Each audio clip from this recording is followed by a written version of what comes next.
बहुत शौक है तुझे मेरी बेटी का सामना करने का। मामी ने तंजिया कहते डंडा उठाकर मेरी कमर पर मारा। मुझे नहीं पता था कि मामी की बेटी के रिश्तेदार आए हैं जो मुझे पसंद करने लगे थे। मामी ने सारा गुस्सा मुझ पर निकाला। मेरे शरीर पर चोट के निशान पड़ गए। रात में गीता पढ़ते पढ़ते सो गई। तभी एक बुजुर्ग ख्वाब में आए और बोले, बेटी, तेरा सब्र भगवान को पसंद आया है, अब तेरा इनाम मिलेगा। मैंने उसे कल्पित सपना समझा, लेकिन अगले दिन अचानक मामी बोली, बाजार चल, कुछ सामान लाना है। मैं ढके कदमों से उनके साथ बाजार चली। रास्ते में एक बड़ी गाड़ी से टकरा गई। वह गाड़ी देश के मशहूर राजनीतिक नेता आर्यवीर सेन की थी। मैं उस समय अपने छोटे से कमरे में डर के मारे कांप रही थी, क्योंकि मुझे मामी का भय था। मामी कभी भी आकर मुझे सजा दे सकती थी। आज मुझसे एक ऐसी गलती हो गई थी जो मामी के लिए अक्षम्य थी, और मुझे पूरा अंदेशा था कि जब मेहमान चले जाएंगे, मामी जरूर मेरी तलाश में इधर आ जाएंगी। इसीलिए मैं घर के पीछे बने स्टोर में छिप गई। वही मेरा कमरा, मेरी दुनिया थी। एक तरफ बिस्तरों का ढेर और दूसरी तरफ पेटियों पर रखे बक्से थे। वहीं मैंने जमीन पर गद्दा बिछाकर अपना ठिकाना बना लिया था। रात में मुझे बहुत परेशानी होती थी, क्योंकि वहां चूहे निकलते थे या कीड़े मकोड़े काटते थे। मैं सारा रात जागती रहती थी, लेकिन असली डर मामी का था। उसका गुस्सा मेरे लिए हमेशा खौफनाक था। आज निश्चित रूप से मुझे मार पिटाई झेलनी थी, और वही हुआ। कुछ देर पहले ही मामी अचानक मेरे कमरे के दरवाजे पर आ खड़ी हुई और कहने लगी, मैंने तुझे कितनी बार मना किया, पर तू मेरी बात नहीं मानती। आज ये सिलसिला खत्म कर देती हूँ। देख कैसी सजा देगी मैं तुझको। ये कहकर मामी एकदम आगे बढ़ी। मेरे बालों से पकड़कर मुझे स्टोर रूम से बाहर खींच लाई। चूंकि मैंने स्टोर में रोशनी नहीं जलाई थी, अंधेरे से निकलते ही बाहर की तेज रोशनी से मेरी आंखें चुम्म करती रह गईं। मैंने रोशनी से भावुक होकर मामी से कहा, माँ, गलती हो गई, माफ कर दो, भगवान का वास्ता है, अनजाने में हुई है, मैं आगे से ऐसा नहीं करूंगी। लेकिन मामी बोलती हैं, तूने ऐसा किया ही क्यों? तू जानती है मुझे ये सब पसंद नहीं, और तू जानबूझकर मेहमानों के सामने आई। तुझे बहुत शौक है लोगों से सहानुभूति लेने का। तुम जानबूझकर उनकी आंखों में आंखें डालकर आती हो। वो कहती हैं, मैं तुझे अच्छी तरह जानती हूं। अब देख मैं तेरा क्या हाल करती हूं। मामी ने ये कहते हुए कोने में रखा डंडा उठाया और मेरी कमर पर जोर से मार दिया। मेरे गले से एक तीखी चीख निकली और मैं कमर पर हाथ रखकर जैसे दोहरी होती चली गई। दर्द के मारे मेरी हालत बहुत खराब हो गई थी। सांस रुकने लगा था। मैंने कहा, मामी, मामी ऐसा मत कीजिए, भगवान का वास्ता है, ऐसा मत कीजिए। लेकिन मामी ने मेरी एक न सुनी। उन्होंने एक और डंडा मेरी टांगों पर दे मारा। इस बार मैं जमीन पर गिर पड़ी और अपने पैरों के दर्द को सहने की कोशिश करने लगी। मेरे गले से धीमी धीमी चीखें निकल रही थीं और तकलीफ के कारण आंखों से आंसू बह रहे थे। लेकिन मामी को मुझ पर कोई दया नहीं आई। जब उन्होंने मुझे मार पीट कर अपने गुस्से का सारा जहर निकाल लिया, तब जाकर उन्होंने डंडा फेंक दिया और वहां से चली गईं। मैं जमीन पर पड़ी हुई थी, बेहद दर्द में, और लगातार रो रही थी। बेबसी इतनी थी कि मैं कुछ कर नहीं सकती थी। मैं मामी का हाथ भी नहीं पकड़ सकती थी। अगर कुछ कहती या करती तो शायद मुझे इस घर से भी निकाल दिया जाता। इसलिए मैं चुप रहती थी। लेकिन आज तो हद ही हो गई थी। मामी ने इतनी बेरहमी से मुझ पर हमला किया कि मैं उन्हें रोक भी नहीं सकी। दर्द सहते सहते मैं पूरी तरह टूट चुकी थी। उस समय शरीर का हर जोड़ दर्द कर रहा था और मुझे समझ नहीं आ रहा था कि इस पीड़ा को कैसे सहूं। मैं खुद को घसीटते हुए उठी और लड़खड़ाते कदमों से स्टोर रूम में जाकर अपने बिस्तर पर गिर पड़ी। फिर भगवान से रो रो कर फरियाद करने लगी, हे मेरे मालिक, मेरी जिंदगी की ये परेशानियां कब खत्म होंगी? हे मेरे प्रभु, तू तो मेरी नीयत से भली भांति परिचित है। तू तो जानता है कि मैंने कुछ गलत नहीं किया। मैं जानबूझकर मेहमानों के सामने नहीं गई थी। लेकिन मामी मेरी नीयत को क्यों नहीं समझती? उन्हें क्यों नहीं दिखता कि मैं ऐसी नहीं हूँ? वो बार बार मुझ पर क्यों अत्याचार करती हैं? मुझे मारती पीटती हैं। मेरे भगवान, मुझे इस पीड़ा से मुक्त कर दे। मैं सिर्फ तुझसे प्रार्थना करती हूँ, तुझसे ही मदद मांगती हूँ। मेरी प्रार्थना सुन ले। मैंने रोते हुए भगवान से गुहार लगाई। उस समय मुझे कुछ और सूझ नहीं रहा था। शरीर पर बड़े बड़े नीले निशान पड़ चुके थे। फिर भी मैंने उठकर स्नान किया। स्नान करने के बाद दिल को थोड़ा सुकून मिला तो मैंने गीता खोल दी। जिस पन्ने पर भगवत गीता खुली वहीं से मैंने पढ़ना शुरू किया। भगवत गीता पढ़ने के बाद मैं अपने बिस्तर पर लेट गई और पता ही नहीं चला कि कब दर्द के बीच मेरी आंख लग गई। मुझे सोए अभी कुछ ही देर हुई थी कि एक अजीब सा सपना आया जिससे मेरी आंख खुल गई। घबराकर मैं उठ बैठी। सपना कुछ ऐसा था कि मुझे एक बुजुर्ग दिखाई दिए जो बहुत मोहब्बत और दया से मेरी ओर देख रहे थे। मैं भी श्रद्धा से उन्हें देख रही थी। उन्होंने सफेद रंग का लंबा चोगा पहन रखा था और हाथों में काले मोतियों की माला थी। वे बहुत दयालु मुस्कान के साथ मुझे देख रहे थे। तभी उन्होंने कहा, बेटी, ईश्वर को तेरा धैर्य बहुत पसंद आया है और इस धैर्य के बदले तुझे बहुत बड़ा इनाम मिलेगा। बस तूने हिम्मत नहीं हारनी है, इस धैर्य को थामे रखना है। मैं बुजुर्ग की बात सुनकर बेहद श्रद्धा से बोली, मेरा ये परीक्षा का दौर कब खत्म होगा? मुझ पर से ये मुश्किलें कब हटेंगी? मैं तो बहुत ज्यादा निराश होती जा रही थी। मेरी बात सुनकर वह बुजुर्ग बोले, नहीं बेटी, तुम्हें निराश नहीं होना है, बस धैर्य से काम लेना है और भगवान तुम्हारे धैर्य का तुम्हें बहुत बड़ा प्रतिफल देगा। तुम खुद देखोगी और फिर भगवान का धन्यवाद करना मत भूलना। उन बुजुर्ग की बात सुनकर मैंने धीरे से सिर हिला दिया। फिर अगली ही पल वह बुजुर्ग चले गए और मैं उन्हें पुकारती ही रह गई। एक अजीब सा एहसास हुआ और मेरी आंख खुल गई। मैं घबराकर उठ बैठी, लेकिन वहां कुछ भी नहीं था। वह सिर्फ एक सपना था और वह बुजुर्ग केवल मुझे तसल्ली देने के लिए मेरे सपने में आए थे। अब वह यहाँ कहीं नहीं थे। मैं बेहद कमजोर मनस्थिति में मामी के बारे में सोचने लगी। मेरा नाम नीरजा है और मेरी उम्र इस समय 19 वर्ष है। मैं बहुत छोटी थी जब मेरे माता पिता एक हादसे में गुजर गए। वे दोनों दिवाली की खरीदारी के लिए बाजार गए थे और वहां अचानक झगड़ा हो गया। फिर फायरिंग शुरू हो गई। मेरी माँ और पिता वहीं पर मौजूद थे। उन्होंने वहां से निकलने की कोशिश की, लेकिन वह बिना किसी लक्ष्य के चलाई गई गोलियों का शिकार बन गए और मौके पर ही दोनों की मृत्यु हो गई। मैं उस समय सिर्फ 3 साल की थी। माँ मुझे जाते समय अपनी सहेली के पास छोड़ गई थी और कहा था कि 2 घंटे में वापस आ जाऊंगी, लेकिन वह जिंदा वापस नहीं आई, बल्कि उनकी लाश घर लौटी। उस दिन के बाद से मेरे मामा जी ने मुझे अपने संरक्षण में ले लिया। माँ का एक ही भाई था और पिताजी के कोई नजदीकी रिश्तेदार नहीं थे, और यदि कोई थे भी तो वे बहुत दूर रहते थे, इसलिए उनसे संपर्क बहुत कम हो गया था। मामा ने कभी कभार हमारे घर आया करते थे और माँ भी कभी कभार मुझे लेकर उनके यहाँ जाती थीं। अब मैं मामा के घर आ गई थी। मामा के अपने 3 बच्चे थे और उनके बीच मुझे भी जैसे तैसे थोड़ी सी जगह मिल गई थी, लेकिन मामी को मेरा वहां आना बिल्कुल अच्छा नहीं लगा। वो मामा से बात बात पर झगड़ने लगी, गुस्सा करने लगी। वह कहती, आप नीरजा को घर क्यों ले आए? उसे वहीं किसी के पास छोड़ देते। पहले ही हमारे हालात इतने मुश्किल हैं। बड़ी मुश्किल से खर्चा चला पाती हूँ, खींचतान करके महीना पूरा करती हूँ, लेकिन आपको मेरी जरा भी चिंता नहीं है। छोटे छोटे बच्चों की जिम्मेदारी पहले से ही मेरे सिर पर है और अब आपने इस लड़की की जिम्मेदारी भी मुझ पर डाल दी। जब मामी इस तरह गुस्सा करती तो मामा शांत स्वर में कहते, मैं उस छोटी सी बच्ची को कहाँ छोड़ देता?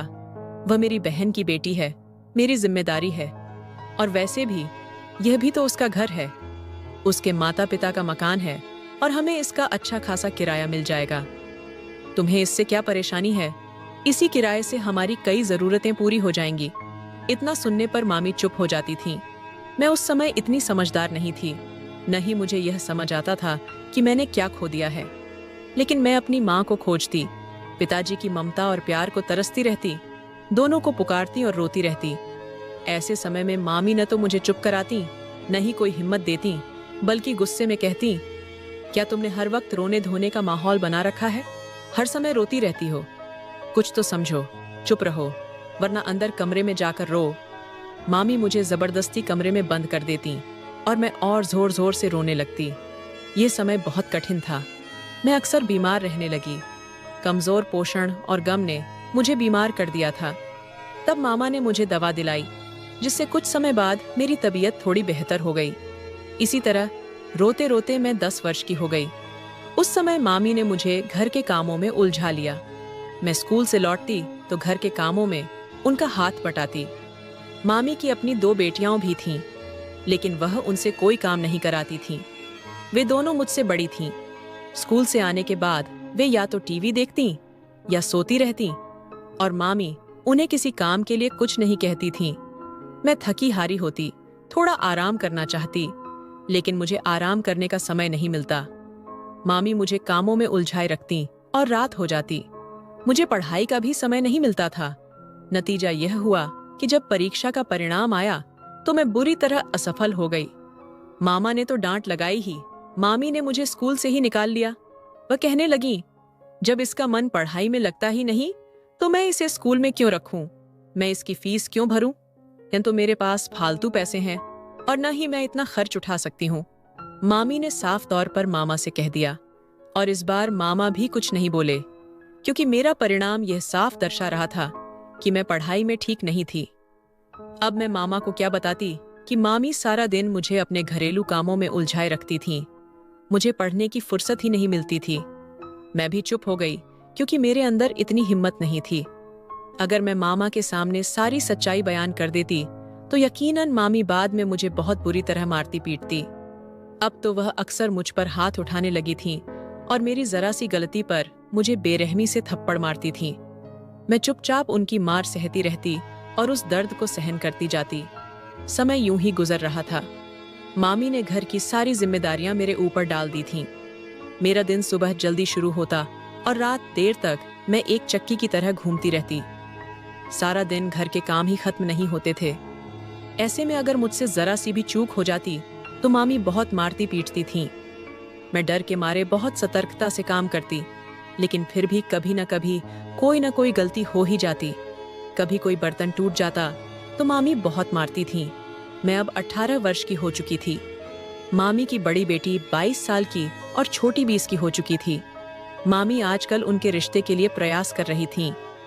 वे अपने जान पहचान वालों में उनके रिश्ते तलाश रही थीं और एक रिश्ते कराने वाली महिला से भी संपर्क कर रखा था, लेकिन अभी तक कोई अच्छा रिश्ता नहीं मिला था। आए दिन घर में मेहमान आते जाते और मामी की बेटियों को देखते, लेकिन किसी ने उन्हें अभी तक पसंद नहीं किया था, क्योंकि मामी की दोनों बेटियां साधारण रूप रंग की थीं। रंग भी कुछ दबा हुआ था, जबकि मेरे मुकाबले में मैं बहुत सुंदर थी और मेरा रंग भी साफ और निखरा हुआ था। हालांकि मामी मुझे भरपेट खाना नहीं देती थीं और सारे काम मुझसे करवाती थीं, फिर भी ईश्वर ने मुझे अत्यधिक सुंदरता से नवाजा था। मैं अपने माता पिता की छवि थी। मामी मेरे सौंदर्य से हमेशा ईर्ष्या करती थीं और अक्सर अपनी बेटियों को तरह तरह के घरेलू उपाय आजमाने को कहती थीं। कभी वे महंगी महंगी क्रीम लगाती तो कभी घरेलू नुस्खे अपनाती, जबकि मैं बिना किसी उपाय या प्रसाधन के स्वाभाविक रूप से सुंदर थी। मामी जब भी मुझे देखती मेरे सौंदर्य से चिढ़ जाती और अपनी बेटियों पर यूं ही गुस्सा करने लगती। जब उन्होंने अपनी बेटियों के रिश्ते के लिए कोशिशें तेज की तो उन्हें बहुत मुश्किलें आईं, क्योंकि कहीं से भी कोई रिश्ता नहीं बन रहा था।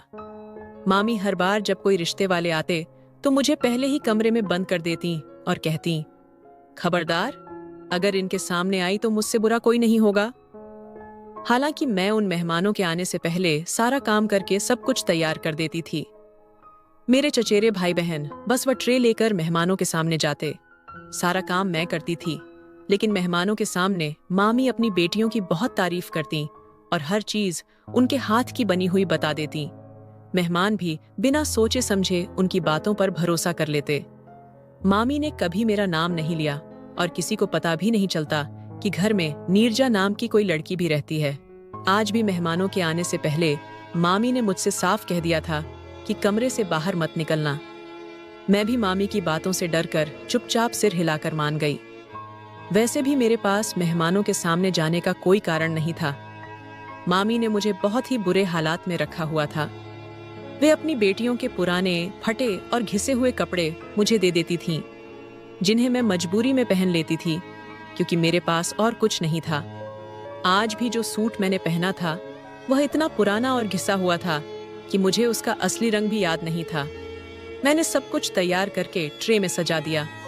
तभी मामी की बेटी कमरे में आई और कहने लगी, मामी ने मुझे बुलाया है, मैं जा रही हूँ। तुम ऐसा करो, ट्रे लेकर मेरे साथ चलो।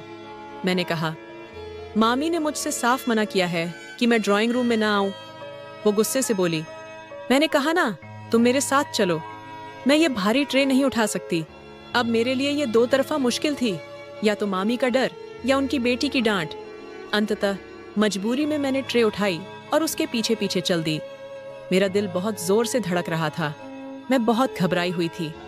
मामी का गुस्सा मेरी जान पर बना हुआ था, लेकिन मैं मजबूर थी, इसलिए ड्राइंग रूम में जाना पड़ा। जैसे ही मैं ड्राइंग रूम में दाखिल हुई, मेरी और मामी की नजरें मिलीं। मुझे अंदर एक ठंडक सी दौड़ती हुई महसूस हुई। मामी गुस्से से मुझे घूर रही थीं और मैं समझ गई कि उन्हें मेरा वहां आना बिल्कुल पसंद नहीं आया। मैंने जल्दी से ट्रे मेज पर रखी और चीजें सजाने लगी। तभी एक महिला मेहमान ने पूछा, ये लड़की कौन है? बहुत प्यारी लग रही है। मामी बोली, ये नरेश जी की स्वर्गीय बहन की बेटी है, बचपन से हमारे पास ही रहती है। नरेश जी बहुत धार्मिक और नेक इंसान हैं। उन्होंने इसे अपनी बेटी समझकर पाला है, और सच कहूं तो मैंने भी इसे कभी अपनी संतान से अलग नहीं समझा। शुरू से ही इसकी परवरिश की जिम्मेदारी नरेश जी ने उठा ली थी, और अब यह हमारे साथ अपनी बेटी की तरह ही इस घर में रह रही है। मामी ने बड़े मीठे और नरम लहजे में मेहमानों को यह जवाब दिया। फिर मैं जल्दी से सामान मेज पर रखकर बाहर निकल गई। मेरा दिल बहुत तेजी से धड़क रहा था और मेरी हथेलियां पसीने से भीग चुकी थीं। मेहमान कुछ देर बाद चले गए और उनके जाते ही मामी ने मुझे मारना पीटना शुरू कर दिया। उन्होंने डंडे से मेरी कमर पर बहुत जोर से मारा और मैं अब तक उस तकलीफ से जूझ रही थी। मामी का कहना था कि वे लोग मुझे पसंद करके चले गए हैं। उनका कहना था कि उनके बेटे को एक सीधी सादी, घरेलू और सुंदर लड़की चाहिए, और उनमें वो सारी खूबियां मौजूद हैं जो उनमें चाहिए थीं। मामी ने आरोप लगाया कि मैंने जानबूझकर कमरे में जाकर खुद को दिखाया ताकि वे लोग मुझे पसंद करें। उन्होंने ताने देते हुए कहा, बहुत घमंड है तुम्हें अपने रूप पर। अब देखो मैं तुम्हारा क्या हाल करती हूँ। मैं तुम्हें किसी को मुंह दिखाने के लायक नहीं छोड़ूंगी। मामी ने मुझे बहुत बेरहमी से मारा पीटा और डराया धमकाया। मैं अपने कमरे में जाकर फूट फूट कर रो पड़ी। फिर जब गीता पढ़ते पढ़ते नींद आई तो एक बुजुर्ग मेरे ख्वाब में आए। उनका आना मेरे दिल को एक अजीब सी बेचैनी में डाल गया। मैंने उस ख्वाब को एक कीमती सपना समझा। यही सोचा कि बस यूं ही आया है, लेकिन मुझे नहीं पता था कि आने वाला समय इस ख्वाब को एक सच्चाई में बदल देगा। अगले दिन मामी मुझे अपने साथ बाजार ले गईं और कहने लगीं, मुझे बहुत सारा सामान खरीदना है, मैं अकेली नहीं उठा पाऊंगी, तू साथ चल।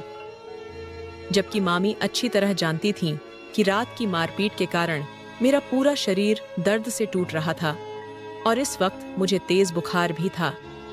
फिर भी उन्होंने मेरी हालत की बिल्कुल भी परवाह नहीं की और मुझे जबरदस्ती अपने साथ ले गईं। कड़ी गर्मी में बाजार में काफी देर घूमते हुए मेरी हालत और खराब हो गई। जब मैं सामान उठाकर मुख्य सड़क पर आई और मामी के साथ सड़क पार कर रही थी, तभी सामने से आती हुई एक बड़ी काली गाड़ी से टकरा गई और सड़क पर गिरकर बेहोश हो गई। जब मुझे होश आया तो मैंने खुद को एक अस्पताल के कमरे में पाया। वह एक निजी कमरा था और कोई बड़ा व महंगा अस्पताल लग रहा था। मैं घबरा गई। मेरे पास एक नर्स खड़ी थी। मैंने उससे पूछा, मैं कहाँ हूँ? ये कौन सी जगह है? मुझे यहाँ कौन लाया? तो नर्स ने कहा, आपको यहाँ आर्यवीर सेन लेकर आए हैं। नर्स की बात सुनकर मैंने खोए हुए स्वर में पूछा, आर्यवीर सेन? वो कौन है? तो वह नर्स व्यस्त लहजे में बोली, आप जानती तो होंगी, अक्सर टीवी पर देखा होगा। वह एक बड़े राजनीतिक नेता हैं, एक मशहूर राजनीतिक पार्टी के मुखिया हैं और विदेश से पढ़कर आए हैं। यह सुनकर भी मुझे कुछ याद नहीं आया। मैं उन्हें नहीं जानती थी, क्योंकि घर में अगर कभी टीवी चलता भी था तो मामी की बेटियां ही चैनल लगाकर बैठ जाती थीं। मैंने कभी अपनी मर्जी से कोई कार्यक्रम नहीं देखा, इसलिए न तो मैं उन्हें जानती थी और न ही उनकी राजनीति में मेरी कोई रुचि थी। तभी मुझे याद आया कि बाजार में तो मेरे साथ मामी भी थीं। मैंने नर्स से पूछा, मेरे साथ एक महिला भी थी, वो नहीं आई क्या? नर्स बोली, नहीं, कोई महिला तो नहीं आई। आपको यहाँ सिर्फ आर्यवीर साहब ही लेकर आए थे। ये सुनकर मुझे बहुत हैरानी हुई। अगर आर्यवीर मुझे यहाँ लाए तो मामी कहाँ चली गईं? इस सवाल का जवाब सिर्फ वही व्यक्ति दे सकता था जिसने मुझे यहाँ लाकर भर्ती कराया। इसलिए मैंने नर्स से पूछा, क्या मैं आर्यवीर सेन से बात कर सकती हूँ? तो नर्स ने कहा, उन्होंने आपको यहाँ छोड़ते समय अपना नंबर दिया था और कहा था कि जब आप होश में आ जाए तो उनसे संपर्क करवा दिया जाए। मैं आपकी बात करवाती हूँ। नर्स ने अपने मोबाइल से आर्यवीर सेन को कॉल मिलाया और फिर फोन मुझे दे दिया। मैंने धीमी आवाज में उन्हें नमस्कार कहा और सबसे पहले उनका धन्यवाद किया। उन्होंने जवाब दिया, धन्यवाद की कोई बात नहीं, आप मेरी गाड़ी के सामने बेहोश होकर गिर गई थीं। मैं आपको अस्पताल लेकर आया और पता चला कि सिर पर चोट और शारीरिक हमला हुआ है। यह एक पुलिस केस बनता था, लेकिन मेरे प्रभाव और कोशिशों से मामला दब गया। मैंने पुलिस को नहीं बुलाया और आपके होश में आने तक सब संभाल लिया। अब आप मुझे बताइए, असल मामला क्या है? आपके साथ किसने यह दुर्व्यवहार किया और क्यों? आर्यवीर की बात सुनकर मेरी आंखों से आंसू बह निकले और फिर मैं खुद पर काबू खो बैठी और उसे सब कुछ बता बैठी। ये सब सुनकर वह बोला, मुझे बेहद दुख है कि आपके साथ इतना कुछ हुआ। खैर, अगर आपको मेरी किसी भी मदद की जरूरत हो तो जरूर बताइएगा। मैंने उसका धन्यवाद किया और फिर एक ख्याल आने पर उससे पूछा, जो महिला मेरे साथ थी वो कहाँ गई? वह बोला, वह अब अस्पताल में नहीं है। पूछने पर उन्होंने बताया कि उनकी बेटियां घर पर अकेली हैं, इसीलिए वह सीधे घर चली गईं और मैं आपको अस्पताल ले आया। आर्यवीर की यह बात सुनकर मैं गहरे दुख में डूब गई। मुझे विश्वास ही नहीं हो रहा था कि मामी मेरे साथ ऐसा कर सकती हैं, कि वो मुझे एक अजनबी के साथ यूं अकेला छोड़ देंगी। मुझे बेहद तकलीफ हुई। मैंने एक बार फिर आर्यवीर को धन्यवाद दिया और फोन बंद कर दिया। पूरे दिन मैं अस्पताल में रही और मेरा इलाज बहुत अच्छे तरीके से हुआ। मुझे उम्मीद थी कि मामी जरूर हालचाल पूछने आएंगी और मामा को भी साथ लाएंगी, लेकिन मुझे हैरानी हुई कि ना तो मामी आई और ना ही मामा। मैं समझ नहीं पा रही थी कि उनका व्यवहार अचानक इतना बेरुखा क्यों हो गया है। रात के समय जब आर्यवीर सेन अस्पताल आया तो उसके साथ उसका दोस्त गौरव भी था। उसे देखकर मैं चौंक गई। आर्यवीर मुझसे बोला, अब आपको घर चलना चाहिए। मुझे लगता है डॉक्टर ने आपको छुट्टी दे दी है। मैं बोली, हाँ, डॉक्टर ने छुट्टी दे दी है, लेकिन अब मैं क्या करूं? मैं घर नहीं जा सकती।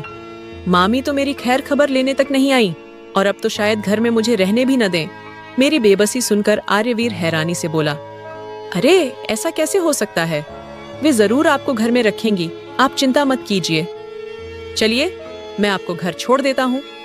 आर्यवीर की बात पर मैंने उम्मीद भरी निगाहों से उसकी तरफ देखा और कहा, काश ऐसा ही हो, लेकिन आप मेरी मामी को नहीं जानते। वो मुझे नीचा दिखाने के लिए किसी भी हद तक जा सकती है। आर्यवीर ने मुझे भरोसा दिलाया और कहा, आप बस उठिए और मेरे साथ चलिए, ऐसा कुछ नहीं होगा। मैं उठ खड़ी हुई। जब मैं उसकी बड़ी सी गाड़ी में बैठी तो चकित रह गई। अपनी जिंदगी में पहली बार मैंने इतनी बड़ी गाड़ी देखी थी, लेकिन दौलत और खानदानी ठाठ के बावजूद आर्यवीर एक बेहद सरल स्वभाव का इंसान था। वह मुझे घर छोड़ने जा रहा था और मेरे लिए यही बहुत बड़ी बात थी कि कोई मेरा साथ दे रहा था। जैसे ही हम घर पहुंचे, एक हंगामा पहले से मेरा इंतजार कर रहा था। मामी मुझे देखते ही कहने लगी, देखा नरेश जी, मैंने पहले ही कहा था ना, ये किसी जवान लड़के के साथ भाग गई है और अब उसी के साथ मुंह काला करके कितनी बेहयाई से वापस लौट आई है। मामी के मुंह से ये शब्द सुनकर मैं सन्न रह गई। दुखी होकर मैंने उनकी तरफ देखा और कहा, मामी, आप क्या कह रही हैं? आपको अच्छी तरह मालूम है कि ऐसा कुछ नहीं हुआ। मैं कहीं भागी नहीं थी। मैं तो बाजार में सड़क पार करते हुए बेहोश हो गई थी। आप झूठ क्यों बोल रही हैं? इतने में मामी आगे बढ़ीं और जोर से मेरे मुंह पर एक थप्पड़ जड़ दिया और बोली, अब तुम मुझसे जवाब तलब करोगी? कितनी बार मना किया था कि इस लड़के से कोई रिश्ता मत रखना, लेकिन तुमने मेरी एक नहीं मानी। आज मेरी नजरों में गिर चुकी हो। मुझे क्या पता था कि तुम इतनी नीच निकलोगी। मैं रोते हुए मामा के पास गई और बोली, मामा, खुदा की कसम, मामी झूठ बोल रही हैं। मैं बाजार गई थी, रास्ते में बेहोश हो गई और यह लड़का मुझे अस्पताल ले गया। मामी तो मेरे साथ अस्पताल तक नहीं गई। मामा के चेहरे पर अविश्वास साफ झलक रहा था। उन्हें मेरी बात पर भरोसा नहीं हो रहा था। मामी ने मेरा हाथ पकड़ा और जोर से धक्का देते हुए बोली, जा, अब अपना मुंह मत दिखाना। मैं गिरने ही वाली थी कि आर्यवीर ने मुझे थाम लिया। मैंने आंसू भरी आंखों से उसकी तरफ देखा। उसके चेहरे पर उस समय गहरी उदासी और अफसोस था। तभी वो मामी से बोला, आप बहुत गलत कर रही हैं और आपको जल्द इसका परिणाम भुगतना पड़ेगा। एक पवित्र लड़की पर झूठा आरोप लगाना कितना बड़ा पाप है, इसका अंदाजा आपको होना चाहिए।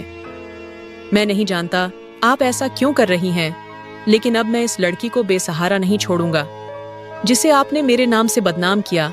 मैं आज और अभी इसी वक्त उससे शादी करूंगा और उसे अपने साथ लेकर जाऊंगा। आप शायद इसे बेसहारा समझ रही थीं, जमाने की ठोकरों के हवाले करना चाहती थीं, लेकिन मैं ऐसा नहीं होने दूंगा। मेरी मर्यादा, सम्मान और आत्मसम्मान यह बिल्कुल नहीं स्वीकार करता कि मैं एक जवान लड़की को यूं अकेला छोड़ दूं। इतना कहकर आर्यवीर ने अपने ड्राइवर से कुछ कहा और वह सिर हिलाकर वहां से चला गया। जब तक ड्राइवर वापस नहीं आया, वहां सन्नाटा छाया रहा। ना तो मामा ने कुछ कहा और ना ही मामी कुछ बोल पाईं। उन्हें जैसे सदमा लग गया था कि आर्यवीर मुझे अपनाने को तैयार हो गया है। वो तो सोच चुकी थीं कि मुझे बदनाम करके मामा की नजरों में गिराकर इस घर से निकाल देंगी और मैं दर बदर की ठोकरें खाऊंगी। लेकिन भगवान बहुत बड़ा है और बहुत दयालु है। उसने मेरे दुख को पहचान लिया और मेरी दिल से निकली प्रार्थना को तुरंत कबूल कर लिया। अब मैं आर्यवीर के साथ शादी करने जा रही थी। मेरा दिल कृतज्ञता से भर गया और उस बुजुर्ग की बात याद आ गई जो मुझे ख्वाब में मिले थे और कहा था, भगवान तुम्हें तुम्हारे सब्र का फल जरूर देगा और तुम देखना तुम्हें कितना बड़ा इनाम मिलेगा। अब वो इनाम मुझे आर्यवीर के रूप में मिल रहा था और मैं पूरी तरह संतुष्ट हो चुकी थी। आर्यवीर के साथ मेरी शादी तय हो गई और मैंने पूरी स्वीकृति और संतोष के साथ उसे अपना जीवन साथी स्वीकार किया। उस समय मामी के चेहरे पर बहुत दुख था और वह अपनी ही चाल उलटी पड़ जाने के कारण बेहद खिन्न थीं। वह यह सोच भी नहीं सकती थीं कि मेरी किस्मत इतनी अच्छी निकलेगी और कोई प्रतिष्ठित व्यक्ति जैसे कि आर्यवीर सेन मुझे जीवन साथी के रूप में अपनाने को तैयार हो जाएगा, जबकि मामा का व्यवहार पहले जैसा नहीं रहा। उन्होंने आर्यवीर को पहचान लिया था और जान गए थे कि वह एक समृद्ध और प्रतिष्ठित परिवार से ताल्लुक रखता है। मैं मामा के घर से बिना किसी विदाई के केवल उनकी बेटी के पुराने कपड़ों में विदा कर दी गई। मामा ने तो मुझे सिर पर स्नेह का हाथ तक नहीं रखा, न ही मुझे अपनी मान्यता दी। वह तो मामी के डर से चुपचाप पीछे खड़े रहे और आर्यवीर मुझे अपने साथ ले गया। सारी यात्रा के दौरान मैं रोती रही। मुझे यकीन नहीं हो रहा था कि मेरी किस्मत ने ऐसा पलटा खा लिया है।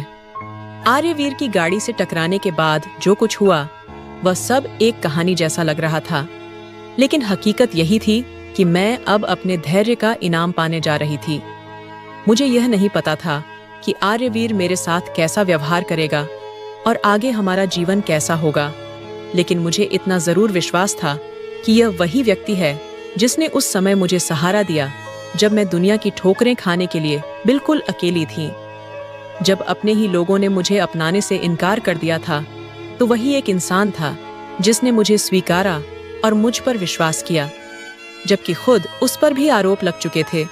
लेकिन उसने उनकी परवाह किए बिना मुझसे शादी की और मुझे हमेशा के लिए अपना नाम दे दिया।